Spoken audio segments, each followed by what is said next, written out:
errado de fazer uma gestão de risco. Vamos começar a falar o jeito errado para depois gravar o jeito certo, tá bom? Então, o jeito errado é não planejar, é não anotar, é não rascunhar no papel, né? É não organizar suas ideias, é não seguir um método, é não seguir uma sequência, é não utilizar uma sincronia. O que mais podemos dizer do jeito errado de fazer, né? Bom, existe um método. Se você não segue o método, tu não vai conseguir fazer a gestão de risco. Sabe aquela receitinha do bolo? Você não segue um método? Os ingredientes e o modo de fazer. O modo de fazer é o método. É a receitinha que diz o passo a passo. E isso acontece na gestão de risco. A gente usa uma metodologia, tá? Uma metodologia. Sem a metodologia, tu não vai para lugar nenhum. Não adianta começar, tá? Então, nós vamos dizer o passo a passo daqui a pouquinho para você, tá? E depois você aprimora essas informações. E a gente também posta todo dia no nosso Instagram, no Facebook, conteúdo sobre isso. Todo dia nós temos nossas postagens lá e a gente coloca de forma bem resumida as informações para você. Vai ajudar muito você, tá? Cada um tem sua expertise, né? Cada um tem sua expertise e o seu espaço para colocar suas informações. Então, nós estamos no YouTube, falando no YouTube, se inscreve lá no YouTube, no Facebook, no Instagram, tá? Acompanhe nossas postagens que tem muito conteúdo de valor para você. Fazer do jeito errado é achar que você nunca fez e não precisa. Só que agora as coisas mudaram. Hoje nós temos um novo normal e todos nós tivemos que se ajustar. Você já imaginou o que será o mundo pós-pandemia? Já parou para pensar? O que a gente viu até então não vai desver, né?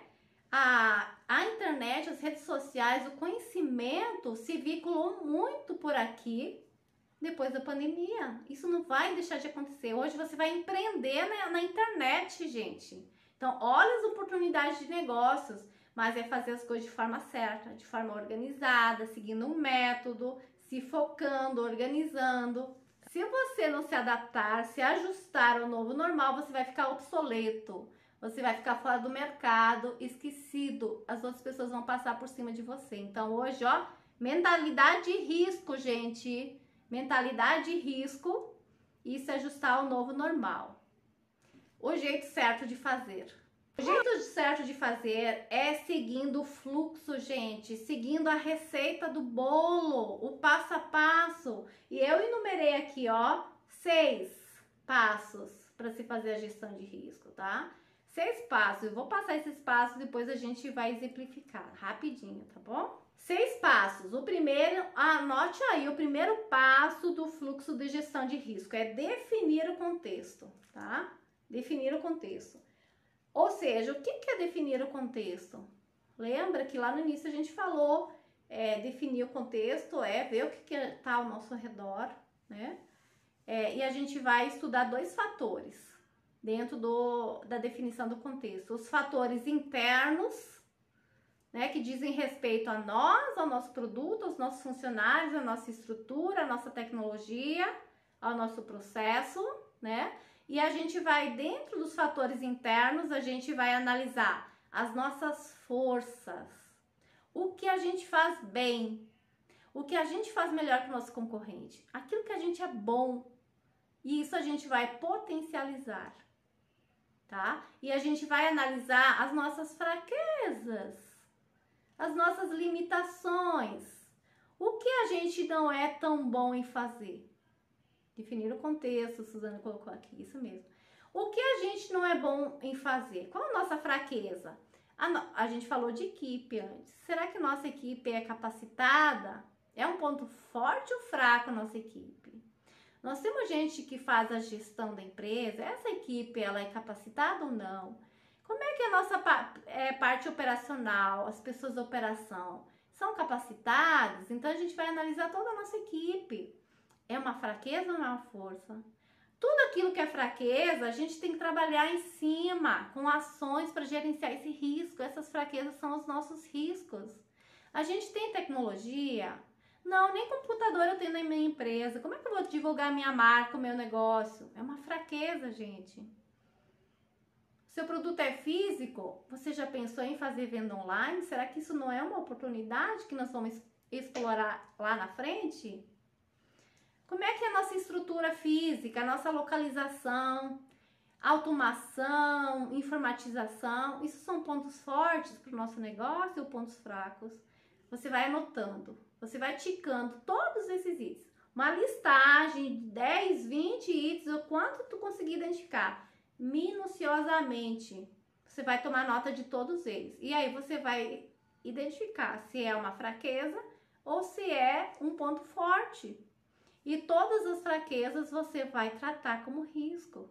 Então, você tá, a partir dessa definição do contexto, você vai identificar os riscos, que é a etapa número 2, tá? Essa definição do contexto, você vai usar uma metodologia, que é a análise SWOT. Então, anote aí no seu caderninho.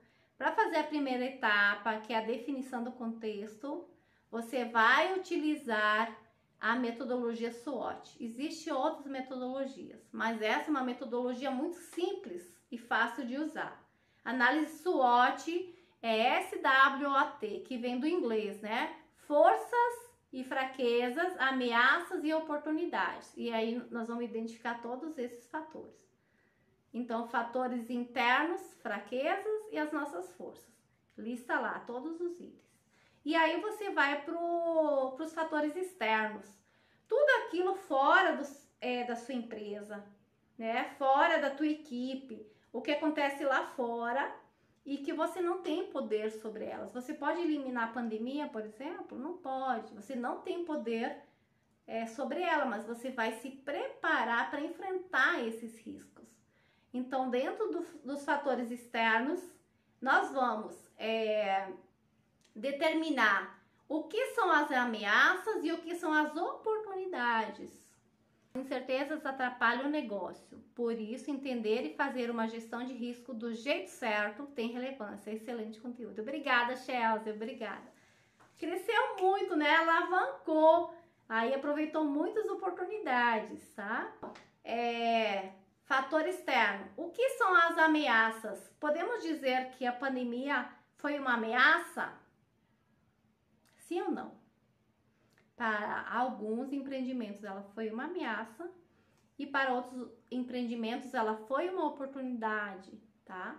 Então a gente tem que identificar se a gente aproveitou a ameaça para potencializar uma oportunidade, certo? Então, quais foram as consequências da pandemia? Não é só a pandemia em si, mas sim tudo aquilo que ela acarretou também para os nossos negócios, né? Então, por exemplo, comércio, indústrias fechadas, não teve transporte, as empresas pararam. Isso foi uma ameaça? Qual foi o meio que as empresas enfrentaram, dispuseram para enfrentar essa ameaça, né? Quem não pôde abrir o comércio até hoje, com essa terceira fase do Covid, nós temos comércio não essencial fechado até hoje em vários lugares do país. E com as lojas fechadas, como é que esse pessoal vende, gente? Qual foi a oportunidade aí que a gente falou antes? É comércio, é venda online, gente. Instala uma plataforma e faz sua venda online, mas não deixa de vender. Isso é potencializar uma oportunidade. Você pega o risco, explora ele e transforma ele numa oportunidade, certo? Que outra ameaça, né? Falta de matéria-prima, escassez de matéria-prima no mercado foi uma ameaça e com isso fez com que os custos, o valor dos produtos aumentasse muito ou faltasse no comércio, as pessoas não conseguiram matéria-prima para produzir os seus produtos e vender. Foram ameaças, gente. Será que a gente pode enfrentar essa ameaça criando um novo mix de produto? O que é uma oportunidade? Então, marketing digital, gente, vendas online, e-comércio, delivery, isso foram tudo, estão sendo ainda hoje oportunidades para nós explorarmos. Vamos aproveitar, vamos pegar embalo de quem a gente já viu fazendo isso e vamos copiar, vamos fazer igual, gente, mas não vamos ficar atrás, nem ficar obsoleto. Vamos fazer a nossa gestão de risco, que vocês vão ver que é assim o jeito certo de fazer e vai trazer resultados para vocês. Procleuma, muito esclarecedor esse momento. Exatamente. Então, a escola fechou. Ela estava acostumada a dar aula presencial. Ela teve que se adaptar às oportunidades. Foram o quê? Aula online. Estão esperando o modelo híbrido, mas se adaptaram, gente. Não ficaram de braços cruzados esperando a pandemia passar, gente. Ó, já faz um ano, vai ser quanto tempo mais? Que legal, consegui manter, olha que interessante, Antônio, exemplo da multisserve que eu dei para vocês, conseguiu manter 70% das vendas no sistema híbrido. Híbrido é o sistema, né, que é online com tutoria presencial, né? Então, graças à gestão de risco, né, que ele realizou lá no início de 2020, né, nós estivemos juntos naquele momento, inclusive, e ele conseguiu manter os negócios dele, o impacto foi positivo, certo? Então, depois de definir o contexto, nós vamos para a fase 2, ó. Fase 2 da gestão de risco. A fase 2 de gestão de risco é identificar os riscos. Tudo que a gente ticou agora na definição do contexto, a gente vai pegar lá as nossas fraquezas e essas são os nossos riscos. E a gente vai pegar as ameaças no fator externo e esses são os nossos riscos. E a gente vai pegar as oportunidades e pode trabalhar em cima delas para potencializar, tá? Então agora, a partir da fase 2, a gente utiliza uma outra metodologia que existe várias metodologias, mas eu vou ensinar mais fácil para vocês, que é uma APR. A APR é uma análise preliminar de risco. É uma planilha que pode ser construída no Excel ou no Word. Eu sugiro no Excel, porque você vai fazer uma continha bem simples, tá? E aí o Excel já você coloca a fórmula lá e você já tem esse resultado. E tem a formatação padrão, se você aceita ou não aquele valor, tá? Então, a partir da etapa 2, identificação, você usa uma APR, tá? Tem outras, mais de 5 ferramentas que você poderia estar utilizando, mas eu não vou comentar aqui para não atrapalhar aqui na nossa cabeça, né? Então, na identificação do risco, agora sim a gente vai dizer lá qual é o perigo. Qual é o perigo e qual é a consequência desse perigo? Então, lembra que a gente falou lá do exemplo de um empreendimento, lá no início do exemplo 2, né? Que a gente faturou 100 mil reais em 2020, que o nosso objetivo para 2021 é 130 mil. Então, a gente coloca lá como perigo, né? Perda de cliente, por exemplo, é um perigo. Perda de cliente. Qual a consequência de perda de cliente? A gente vai colocar então o evento numa coluna, aí o perigo na outra coluna e a consequência na outra coluna. A perda de um cliente impacta em redução de faturamento, certo? Isso é uma consequência. E aí, na próxima coluna, você vai... nós já vamos para a terceira fase, tá? Terceira fase, que é a análise do risco. No momento que nós identificamos o risco, a gente vai fazer a análise do risco. Então, nós vamos agora definir a probabilidade desse evento acontecer e a magnitude, o impacto desse evento, tá? O quanto ele causa de impacto na nossa organização. Então, qual é a probabilidade? O exemplo da farmácia. Se instalaram 2 novas farmácias do lado da minha, aqui na cidade, né? Conceição de Jacuípe, próxima a Salvador, onde a gente está. Eu observei essa semana. tinha uma farmácia e agora mais 2 novas farmácias se instalaram, uma em cada lado da que já existia. E aí, digamos que nós somos aquela farmácia que já estávamos lá. Nós não vamos correr o risco de perder o cliente para essas 2 novas farmácias que se instalaram do nosso lado? E ainda mais, a fachada dessas farmácias, o outdoor na frente é enorme, a nossa ficou apagada. E aí, quando o cliente chegar na frente da loja, da farmácia, ele vai tirar no sorteio em que farmácia ele vai entrar para comprar o produto dele? Então, nós podemos perder cliente sim. E aí a consequência é perder faturamento. Isso é impactante? Sim ou não? Então, nós vamos definir a probabilidade. Eu falo muito, né, gente? Quando eu começo a falar da minha área de atuação, eu não paro, gente, vocês têm que me segurar. Então, a probabilidade é 1, 2 ou 3. A probabilidade de perder cliente é baixa, é média ou é alta. E aí você dá número, 1, 2 ou 3, tá? E a consequência também, a magnitude, é 1, é 2 ou é 3? Você vai perder faturamento, vai ser pouco, não vai impactar porque você vai ganhar outros clientes ou vai ser muito? Então, digamos que a probabilidade de perder cliente é 2 e a magnitude, o impacto também é 2. Aí você vai fazer um cálculo, 2 vezes 2 dá 4. Isso você vai jogar na sua planilha, tá? E aí nós vamos definir na quarta etapa, que é a avaliação do risco, se a gente vai aceitar esse risco ou não. Então, nós temos que definir. A nossa conta é probabilidade 1, 2, 3, magnitude 1, 2, 3. Então, 3 vezes 3 é o número máximo, é 9. Então, nós vamos definir que até 3 o risco é pequeno e eu aceito, eu não faço nada. De 4 até 6, o risco é médio e eu já começo a controlar esse risco. E de 7 a 9, o risco é grande, eu tenho que eliminar esse risco. É assim que a gente faz a avaliação, é uma tomada de decisão.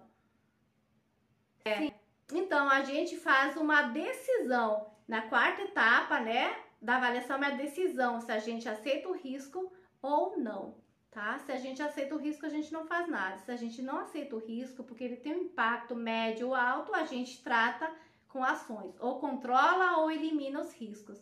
E a quinta fase é tratar os riscos. Quinta fase, tratar os riscos. Para aqueles riscos médio e alto, nós vamos definir um plano de ação robusto para controlar. Lembra do leão enjaulado lá no zoológico? Nós temos que enjaular o nosso risco, certo? Ou enjaular o risco, ou então eliminar o risco, tá? É isso que a gente tem que fazer na gestão de risco. Então, você define um plano de ação para tratar esses riscos. E a sexta e última etapa do nosso método é monitorar esses riscos, ou seja, você definiu as ações, quando vai implementar, quem vai implementar, agora você tem que verificar se essas ações foram eficazes. Se as ações não forem eficazes, você precisa definir um novo plano de ação. E também você precisa monitorar para ver se o cenário está mudando e se tem novos riscos para você.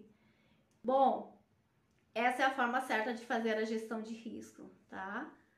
Espero que tenha ajudado vocês. Obrigada, muito obrigada. Estou muito feliz pela presença de vocês, tá? E a gente trabalha com gestão de risco, a gente trabalha com sistema de gestão. Então, começa hoje. Não deixa para começar amanhã, gente. Coloca no papel, pensa, organiza as ideias e começa a fazer uma gestão de risco no seu empreendimento, na sua vida, tá? Gente, não desistir nunca, perder jamais, é persistir, persistir para levar à perfeição. Mas lembre-se que feito é melhor que perfeito. Dito tudo isso, gente, eu só tenho que agradecer e dizer, ó, gratidão por tudo. Por vocês, pela presença, pela atenção, a participação, né, a interatividade de vocês. Agradecer a Papai do Céu, as pessoas que me ajudaram, né? Tem pessoas assim que me ajudaram muito por esse momento, por eu poder estar aqui com vocês e agradeço de coração. E ó, nossa live será semanal, é uma live por semana, essa é a nossa meta, viu? E nós vamos fazer de tudo para atender esse objetivo. De uma vez por semana tá aqui com um conteúdo mais longo, mais denso e que possa servir para vocês também aproveitarem nos seus negócios, nas suas organizações, tá, gente? Obrigada, gente. Sou pró e estou tentando me reinventar. Isso mesmo, Natanael. É isso mesmo, Ana Maria. Esse é o momento e a gente vai conseguir. Gratidão por compartilhar seu conhecimento. Obrigada, gente. 20 anos de atuação e eu sempre digo, eu dou consultoria, mas eu trabalho com foco de dividir informações, gente. A informação não pode ficar para mim. Aquilo que eu sei, eu gosto de contribuir para que a gente possa ter um mundo melhor, para que a gente possa ajudar a transformar a vida de outras pessoas. E eu acredito que essa é a nossa missão aqui na Terra, ajudar nosso próximo, ajudar outras pessoas. Então, gente, estou aqui muito feliz. Um beijo, um super beijo para vocês.